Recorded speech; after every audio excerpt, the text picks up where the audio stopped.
Hey, it's Jamie Flanagan. It's My Irish Radio. Make My Irish Radio your Irish radio. You did exactly that because you're here. So thanks so much. Do all those internet things and all the internet places, like, subscribe, collect, follow, and listen along. The best thing you could possibly do, tell a friend. So thanks so much for being here. Tell a friend, share the news, and we'll share our love for Irish Celtic culture and music. And talking about Irish Celtic culture and music, we're so lucky here in Michigan. There are 6 or 8 different Celtic festivals throughout the year. I'm lucky in the Metro Detroit area. We got 2 or 3 right down here. And then you jump over to the middle and the west side of the state, and there's a bunch more. And that's exactly what we're going to talk about today. We got Craig Rich from the Holland Waterfront Celtic Festival, not that crappy inland one. This is the Holland Waterfront Celtic Festival. Forget those land beasts, right? That's right. We'll talk about that in a minute. But before we get to all of the things happening in Holland, Craig, tell me about your childhood. Oh my gosh, about the festival? No, about your childhood. My childhood. So where are you from? Where do you come from? Actually, I was mostly born and raised right here in Holland, Michigan. Okay. Although my family has 0 Dutch blood, because everybody looks at Holland and goes, "Oh yeah, the Tulip Festival," which is the biggest festival in Ottawa County and Allegan County, by the way. They get 1 million people every year, and it's in May, and it's great. I mean, it's amazing. I'm a volunteer. I spent 28 years essentially volunteering as a Holland City Council member, and I was the mayor pro tem of this town for 20 years. Wow, okay, right on. While working in Grand Rapids, which is why I never ran for mayor. It didn't seem right. And yeah, we're just, it's just a great town. If anybody wants to come to Holland any time of year, this is the absolute best. You know, June, July, and August, the beaches, our downtown is world renowned. We have a snowmelt system in the winter. Our city streets are actually, heated with an underground waterborne heating system. So people come and they ride bikes and they run and they walk downtown all winter long, and there's no snow on the ground. It's just, it's an amazing town, and I'm proud to have been a part of a lot of those decisions that helped make it an amazing town. Wow. All right. So we're going to talk about the festival, but tell me about your involvement and your love for the Irish Celtic culture. Where did that start? Where did that start for you? Yeah, I'm probably the odd man out because I'm a genealogist as well, and I do genealogy for people, and I've been into it for 30 years. Before computers basically got involved, and I am, I'm just going to offend a lot of people, but I'm highly English, Northwestern European, German, a little bit of Irish, a little bit of Scottish, a little bit of Swedish, which describes us all, right? The Vikings went everywhere and sowed their seeds wherever they wanted. And so I'm a real mutt. I'm a real mixed breed. And I know my family history back to, I'm the current governor of the Michigan Mayflower Society, of all things, which is 1,200 people in this state who have proven their ancestry back to one or more of the passengers on that little ship that came over in 1620. I'm a member of the Sons of the American Revolution. So history runs deep. And all right. So all the problems in the country are your fault because you've been here screwing it up. Yeah, that's all part of it. My ancestors came to Holland in 1906, and my great-great-grandpa Rich was kind of the odd man out. He didn't speak Dutch, and back then, you needed if they wanted to hide something from you, they'd speak Dutch in front of you. And he ran the train depot for the Pierre Marquette Railroad. So that's how we got here, right? And then, 7 generations later, my granddaughter is almost 14 years old, and she's the next generation of this family. So being a Mayflower boy, where did the appreciation and love for the Celtic culture come in? I think when I look back at it, it was the music in the 1980s. It was Anya, it was Clannad, it was, just all the great ethereal, and I'm a music nut. So it just grabbed me, and I knew there was something in my soul that it spoke to. And it was just always that way. And I started going to Alma, and I started going to, the Muskegon Irish Music Fest. And, anytime this past weekend, I was in Detroit, for the Motor City Irish. And, then we've got the Scottish Festival also in Livonia at at Greenmead Park. And just all the festivals, Michigan Celtic, which, by the way, dang it, why did they think of that name before I did? Come on. We could have been the Michigan Celtic Festival. Yeah. But, we started this, you didn't ask yet, but we started this in 5 years ago? Yeah, really in my garage, coming out of COVID. Okay. There were a bunch of us weirdos who would put on kilts and do pub crawls. It's St. Patrick's Day. And for other things, we'd get together for Burns Day, even if it was just, 10 guys in my garage wearing kilts and drinking scotch and enjoying life. Oh my God. Give me a reason to put on a dress. Come on. You got to. You got to.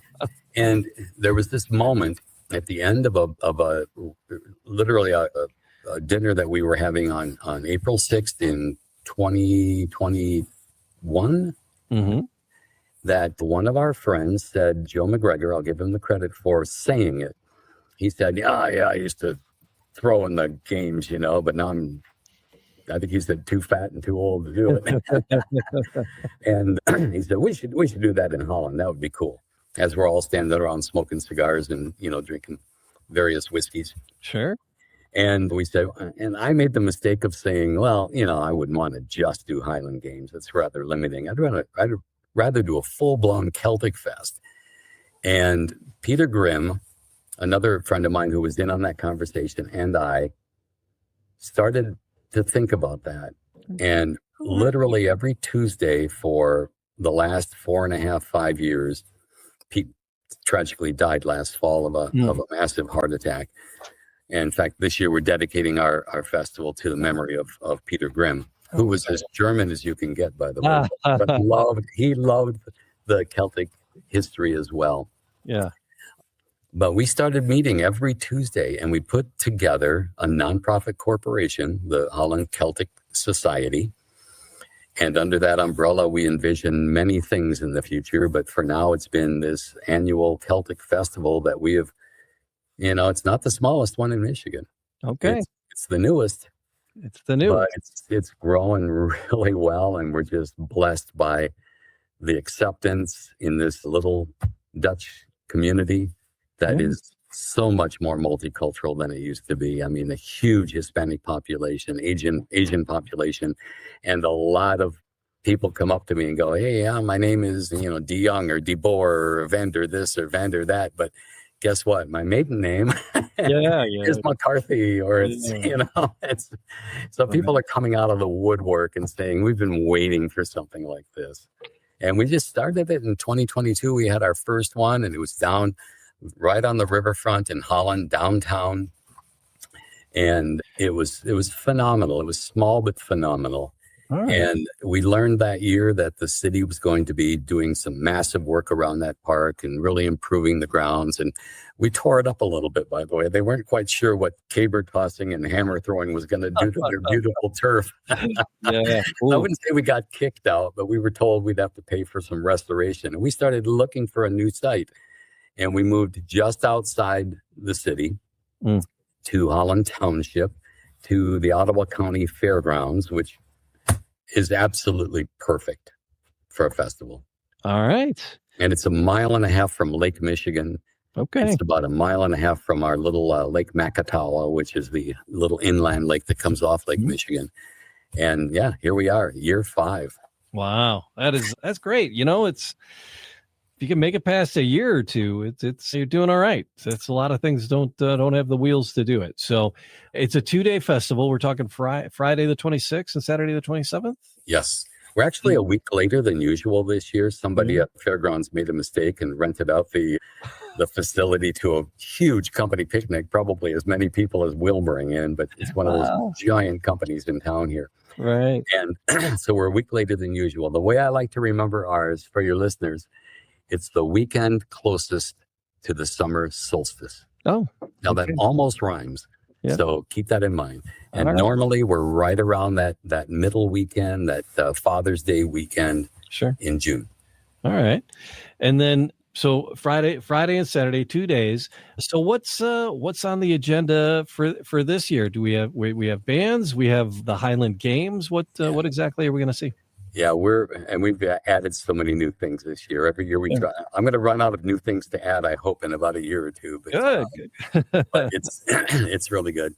We start out on Friday afternoon. We start out at 4:00, and Friday we've tried to make it a little bit of a cachet sort of. Leave the kids at home, get a babysitter.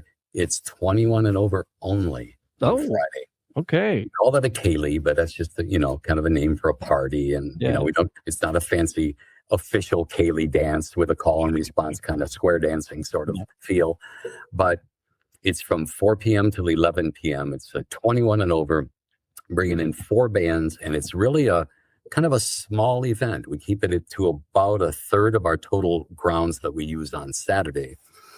And it's food trucks, it's vendors, it's a huge tent with one stage, and it's just rocking with music from about 4:30 until 11 p.m. All right. And, great lineup on Friday. We've got a full beer bar. By the way, our main sponsor, our platinum sponsor, is Guinness. Hey, all right. Come on. Name another festival that has Guinness as their platinum sponsor. Perfect. It is. It's great. That's amazing. And our local distributor is behind that. I mean, they do so much for us. And they're Alliance Beverage. I'll give them a little shout out. Yeah. All right. So what's the band lined up? Who do you guys got coming in? Are they local folks? You got a headliner? What do you got? We're starting out with Ironwood at 4:30 in the afternoon. Hard to go wrong with Ironwood. And following up with the Creelers. Who were the Creelers, and then they changed their name. Now they're back to the Creelers. So they've had some personnel changes over the years. After that, we have the greatest Scottish rock fusion trash band out there, Albanach. Okay. Which is Albanach's only Michigan appearance, as far as I know, in 2026. Okay. So we're very excited about that. And then closing out the night is a huge 2-hour set with one of our favorite bands. This is their 3rd year with us from mostly Ontario, Canada, the Mudmen. Okay. Do you know them? No, that's a new one on me. I heard of the. They're amazing. They are basically a like a Celtic Scottish band with. They have a lead singer who has hit records in Canada.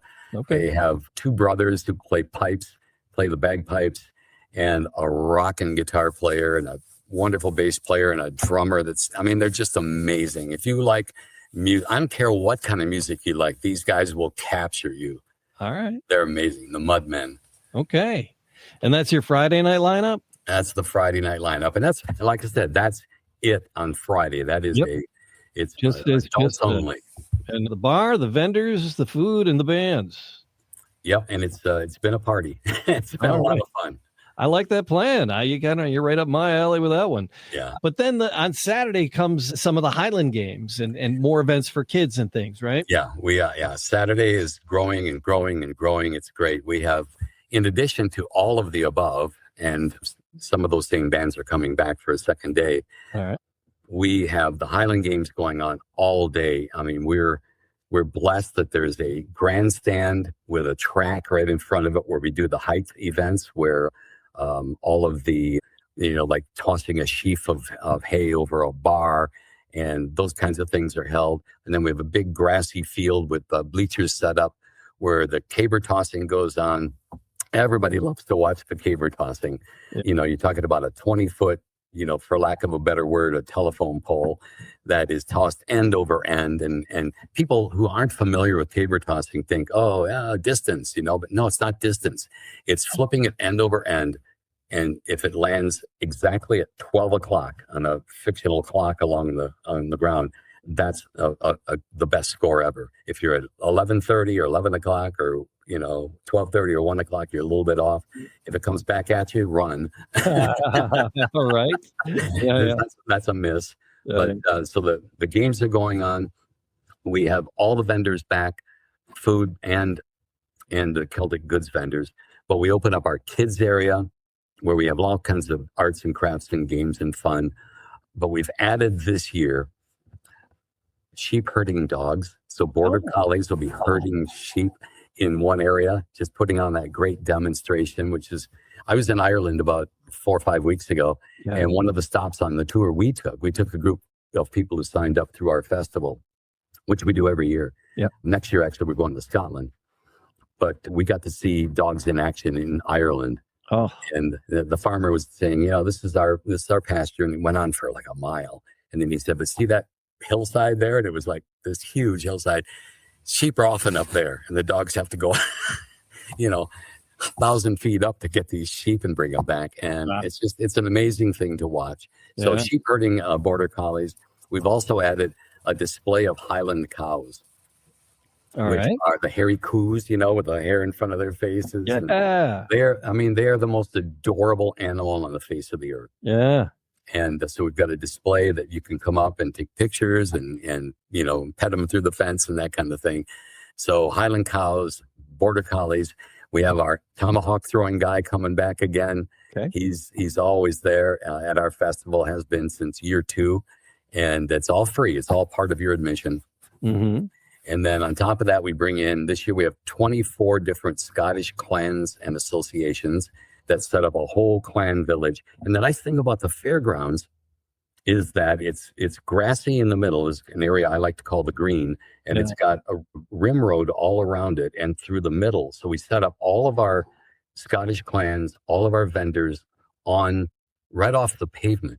So the whole thing is barrier free. Mm. If you're in a wheelchair, if you're pushing a stroller, if you're whatever disability you might have, we can accommodate you at this festival. Wow. It's got that tarmac path. It's about 10 feet wide all the way through it. We have 2 music tents open up on Saturday. Yeah. Tell me a little bit about, we'll talk about the other bands that are going to be there, but there's a Guinness experience. It's an extra ticketed item. Is that something new? And what is that? We've done it. This will be our 3rd year for the Guinness experience. Our local distributor comes in and they have a class that takes place of one of our on stage in one of our tents, and they literally for $15 extra, they will teach you how to pour the perfect pint, which there's an art, obviously. Oh, there is. Letting it rest for 119.5 seconds is the most important part, right? That is. It is. Not 120, 119.5. That's a memory thing, so you'll remember it. And you will get to drink that pint, which is nice. And you will get all kinds of swag with that and be able to hang out with other people who really appreciate Guinness and learning to pour that perfect pint. And we're doing that twice on Saturday. I cannot tell you how crazy I get if I go into some place that's like a pub. It's supposed to be an Irish pub. Mm-hmm. And then I go order a Guinness and they come back in 2 seconds and it's not even in the right glass. And you're just like, oh, you didn't do that right. Yeah. The funny thing, the place that I get a properly poured pint more often than not, it would just without fail, Buffalo Wild Wings. Oh, that's good to know. It's I'm like, they take their time, they do it, they have the right glass. I'm sure it's part of their training, but it's interesting because it's so often you'll go into something that's supposed to be Irish or Celtic or Irish adjacent, and then they just don't do it. You're at Buffalo Wild Wings and they nail it. You're like, what? But I'm a big fan. Have you been to Ireland? Have you gone to the Guinness factory and done the tour and got to pour? Okay, many times. Fun. I have the certificate here somewhere. yeah, me too. So that was good stuff there. So that's the thing, right? So that kind of process, learning that, I like that. Mm-hmm. That's I'd do that. I know how to do one, but I would still probably do it just because that's fun. You do it for the swag. Yeah, and the swag. So you got they were handing out hats and scarves and all kinds of stuff. All right. So Black Murray's coming in. Tommy Brenshaw, is that Toby Bresnahan, local musician. Local he guy? kind of starts us out easy on the fence consultant stage in the morning. All right. He's followed by Uneven Ground, which is another great local band here in Michigan.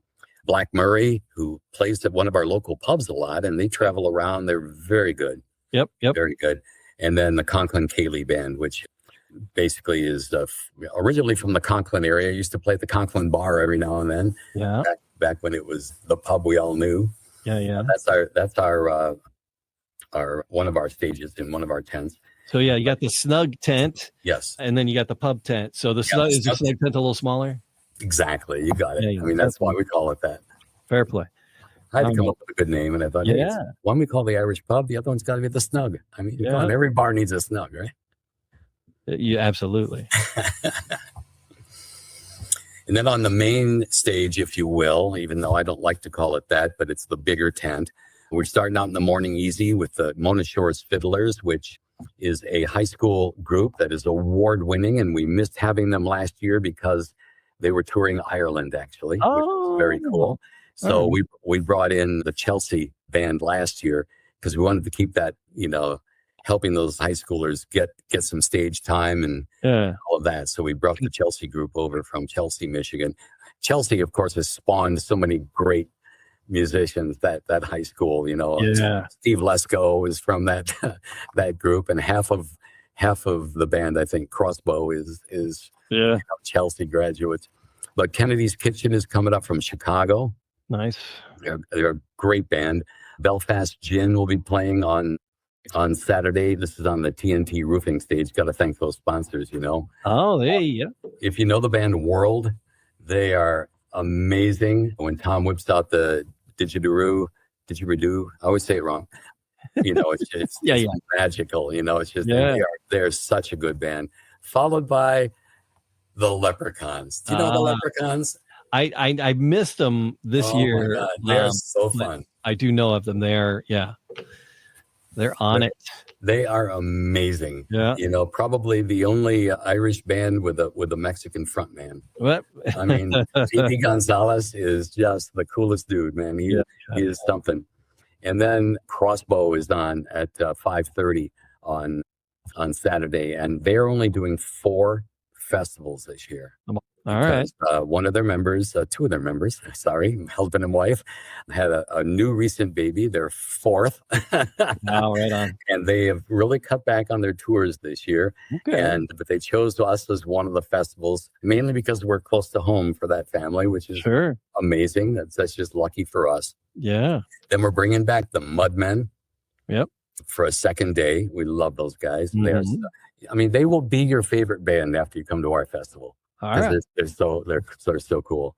Followed by On the Lash, which is an amazing. I think they're kind of Kalamazoo based. I'm not sure. All right, getting my bands mixed up maybe, but On the Lash is just a tremendous vocals and the music. Oh, it's just so good. And then we're bringing back Albanach to wrap things up again on Saturday night from 10 to 11. And then, that's Celtic tribal fusion. They just bring the noise. Yeah. At 11 o'clock, we go silent because we are literally across the street from a huge subdivision. Oh. And we love our neighbors and we love our noise ordinance and we stick to it, man. 11 o'clock, we cut it. But all the other things that are going on Saturday, within and without the festival, just all the features, everything is going full blast from 4 p.m. to 11 p.m. Right. That's great. I just look forward to checking it out. So we're just going to try to make the jaunt across the state and that would be great. Love to see you. See the party going on. We also added a new feature this year that I'm hoping will be really popular with not only our guests, but the other musicians from all those bands we just mentioned, along with the 8 or 9 people that are coming into running it for us. And that is, we're setting up a session tent where anybody who wants to, if you come to our festival and you're a decent musician, bring your fiddle, bring your banjo, bring your harp. We don't care. We just want you to have fun. There's a nice chill place we're setting up. And you can just sit under a big 10 by 20 tent, play music to your heart's content. We hope we have it far enough away from our main stage that it'll be, a little quieter, a little more intimate. And it's going to be a lot of fun. And it's all included, just part of the whole thing. Well, you got the Black Murray guys there, and they're good for that because we were at the Motor City Irish Festival. The party ended on Sunday. The last band played, the last pint was poured. People were ushered out the gates. And the volunteers stayed to start taking things down. And so we had to dismantle, we had to take down the 1,100 chairs that were up. And, so it was like, but once everything was down, the tables were down, the chairs were stacked, they did leave one of the beer trucks on. So we were able to. Let me tell you the secret. The secret is that you paid for any tapped kegs. Yeah. So you might as well drink them up before you go home that night. That is what we did. And the skies actually opened up and just rained on us like a monster while we were tearing down. But luckily most of the work was under the tent, so we were all right. And there's a beautiful rainbow going. And then the Black Murray guys and Enda Riley and they all started pulling their instruments out while we were finishing off those kegs that we had paid for. Perfect. So yeah, so I remember seeing a photo that Liam, the retired leprechaun, posted with that rainbow, and it was glorious. Yeah. So didn't like the rain that led up to it, but the rainbow was a hoot. All right. Let me mention one thing. There's a band that's actually leading our session tent. I shouldn't leave them out because they're not actually playing at the festival, but it's a local West Michigan band called Peter and the Wee Beasties. All right. And they play pubs and they run the session at the Cura Irish Pub, which is our local downtown Holland Irish pub, who's going to be there with fish and chips, by the way, for the whole weekend. Hey. And Peter and the Wee Beasties will be hosting that tent. So I wanted to give them a shout out too. Is there, well, that's, how much you're charging for admission, or is what's going on with that? Yeah, it's a little different than a lot of structures. What we do is we charge you $25, which is kind of high. We know that, to come to our Friday Kaylee. Okay. That's from 4 p.m. till 11 p.m. And you get, all of that, drink tickets. We actually have a happy hour, so the drink tickets are cheap from 4 to 6 p.m. You have to use them up by 7. But that's $25. But it also gives you free admission to come back Saturday all day. So it's a $25 weekend ticket. Again, Friday is adults only, but get a babysitter, come on down Friday, and then come back Saturday. Everybody under the age of 15 at our festival on Saturday is free. Oh, okay. So literally it's a $25 ticket for both. If you can only come on Saturday, $15 for adults. And again, kids are all free. So I think it's affordable. I hope it's affordable. And people seem to always have a good time. That sounds very reasonable for 16 bands, $25 for 16 bands. Exactly. Is that number? You have 16? Yeah, it's like 17 with the Wee Beasties. Yeah, it's like 14 bands playing 16 times because there you a couple of them playing twice. Right on. Oh my God. And we also have a pipe and drum band there that plays in their own little area. Okay. And so it's the Kalamazoo Pipe and Drum Band. All right. And they play 4 or 5 times during the day. And they lead we have a blessing or kirking of the tartan. Blessing of the tartans is right at noon on Saturday. So all the clans come together and they, put some of their, either their plaid or their flag or something on the table. We have a priest who, does the blessing of all the clans that are there and the tartans. And then we have a parade of clans that goes all the way around the festival. And that is led by the Kalamazoo Pipe and Drum Band. Hey, all right. It's so much fun. So we're full Celtic. So we've got the Irish, the Scottish, the Welsh. We've got everything. We've got a genealogy tent where you can come. And we have some ladies from the local DAR chapter who volunteer to do some lookups and help you find where you might be from. If you've got a clan or if you've got an Irish family, they'll do some basic lookups, that kind of thing. So neat. I'm probably forgetting 10 or 12 other things, but that's all right. There's so much going on. And we have so many great sponsors. Don't even want to start naming them besides Guinness because it would go on and on forever. Yeah. That we have to thank, as every festival does. If it weren't for, those $1,000 and $2,000, $3,000 sponsors, and right on down to, some guy gives me $50 and says, here, I want to help. Every one of them is listed in our program and, right down to whatever you can give. And it's been a blessing. And that is the HollandCelticFestival.org on the line there. Holland and Facebook, we're just Holland Celtic Festival. Okay. And so, so you can get the calendar and the timeline and all the information, all the hookups there. I'm some Irish dancers too, right? We didn't talk about I didn't even think about the dance stage. Thank you. Oh, okay. My God. One of the highlights of our weekend is we have like 8 different performances during the day that are like 45 minutes to an hour long, We're bringing in 4 different dance groups from all over. I mean, the Michigan Irish Dance group from the Detroit area, Auburn Glen Highland Dance is coming in, the Ardan Academy of Irish Dance, and the McCarthy Irish Dance. A lot of the Scottish, we usually have 2 Irish and 2 Scottish dance groups that come in and alternate, but because of our date change this year, we're competing with some large Scottish festivals over in Ohio. And so we're losing some of because that's a sanctioned competition there. Sure, yeah. So they want to go and compete. So we're very happy to add another Irish dance group this year to replace one of our usual Scottish dance groups. Perfect. All right. So it's HollandCelticFestival.org, Holland Celtic Festival on Facebook. And Craig, thanks so much for chatting it up. I'm going to add like a bunch of the bands. We'll play them here after the interview, and enjoy the music and enjoy your weekend. Appreciate it. Thank you so much. Play a little Mudman. I think you'll fall in love. I will. All right. Be well. Saturday night, we drove to the town with a window.